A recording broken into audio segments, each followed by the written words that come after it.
Welcome to Learn Short and Typing with Vikas sir. Progressive magazine exercise number 24 finally हमारी दिसंबर की जो progressive magazine है वो complete हो चुकी है और कल हम स्टार्ट करेंगे हम अपनी जनवरी की प्रोग्रेसिव मैगजीन। लास्ट एक्सरसाइज आपका, be ready, start. I am happy to welcome you all to this meeting to discuss problems faced by the agriculture sector and search for their solutions. This meeting is in fact a follow-up of the 51st meeting of the National Development Council. You may recall that the mid-term appraisal of the 10th plan had drawn pointed attention to the problems in the agriculture sector and especially the loss of dynamism in this sector, which is a major cause of rural distress.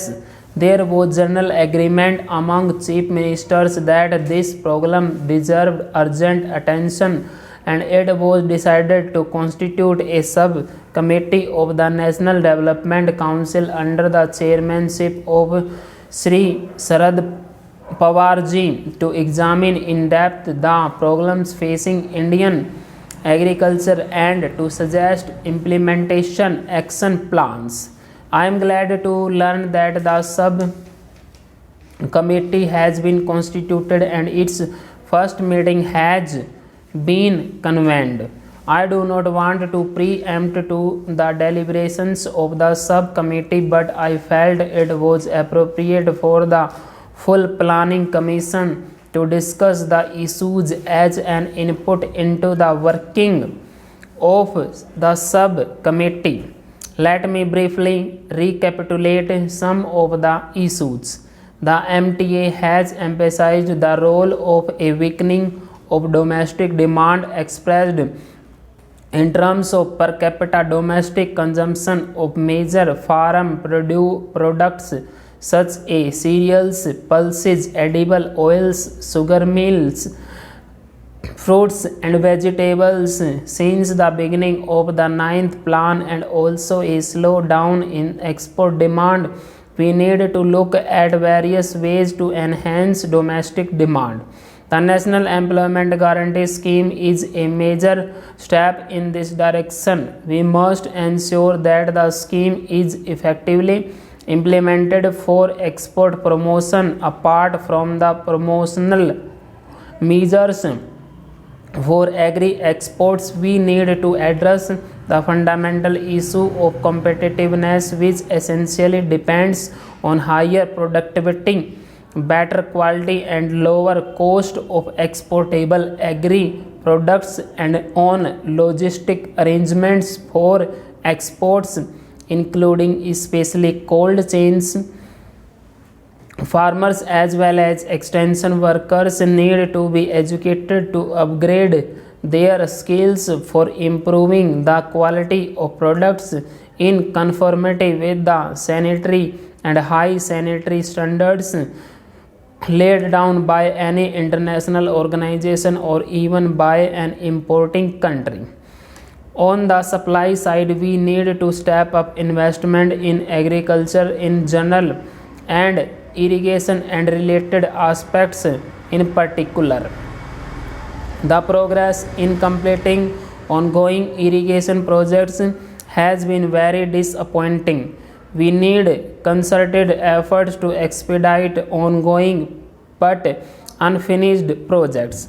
The agricultural development of dry land and rain-fed areas, which constitute 60% of the net sown area, possess a major challenge. Many of these areas are home to the poorest section of our population. The National Common Minimum Program has committed to introduce a special program for dryland farming in the arid and semi-arid regions of the country. I am told that the Ministry of Agriculture is working on this program in consultation with the Planning Commission.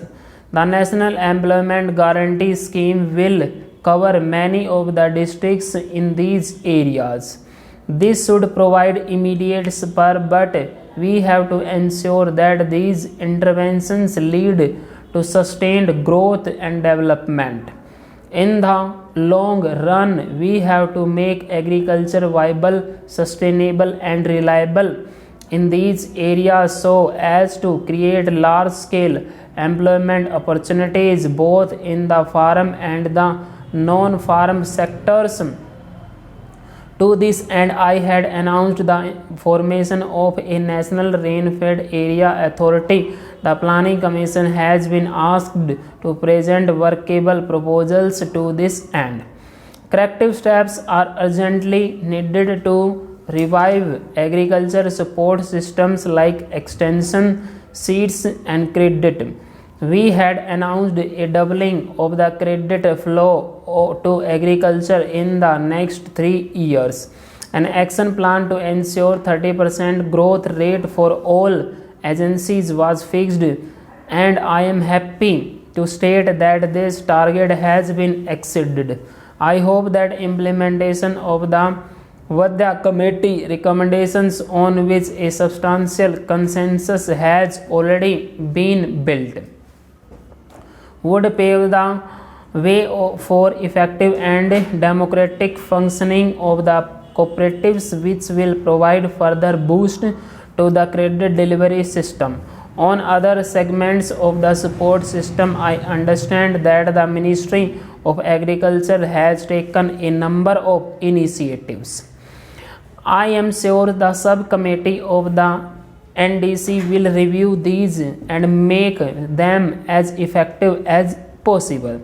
The other critical requirements for agricultural dynamism include development of new generation technologies. A much sharper focus is required on strategic research for evolving these technologies. This task obviously belongs to the agricultural research system of the ICAR, the state agriculture universities, and the Department of Biotechnology. In this context, it is necessary to operationalize the National Fund for Strategic Agriculture Research as early as possible. Before I conclude, I must touch upon 2 important points relating to crop diversification and market reforms.